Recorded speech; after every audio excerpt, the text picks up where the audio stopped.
Bharat America మధ్య బంధం బలోపేతమైంది. Critical minerals, rare earth minerals పై ఒప్పందం కుదిరింది. రెండు దేశాల విదేశాంగ మంత్రులు జైశంకర్, రూబియో సంతకాలు చేశారు. అలాగే క్వాడ్ సదస్సులో భాగంగా ఇండో పసిఫిక్ ఇంధన భద్రతపై ముందడుగు పడింది. ఇంధనం, టెక్నాలజీ, మేనేజ్మెంట్, అత్యవసర సహకారం, అంతర్జాతీయ మార్కెట్ విశ్లేషణలపై సహకారానికి క్వాడ్ సభ్య దేశాలు నిర్ణయం తీసుకున్నాయి.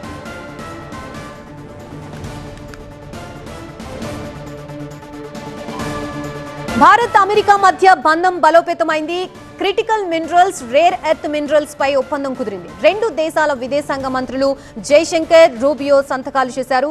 అలాగే క్వాడ్ సదస్సులో భాగంగా ఇండో పసిఫిక్ ఇంధన భద్రతపై ముందడుగు పడింది. ఇంధనం, టెక్నాలజీ, మేనేజ్మెంట్, అత్యవసర సహకారం, అంతర్జాతీయ మార్కెట్ విశ్లేషణలపై సహకారానికి క్వాడ్ సభ్య దేశాలు నిర్ణయం తీసుకున్నాయి.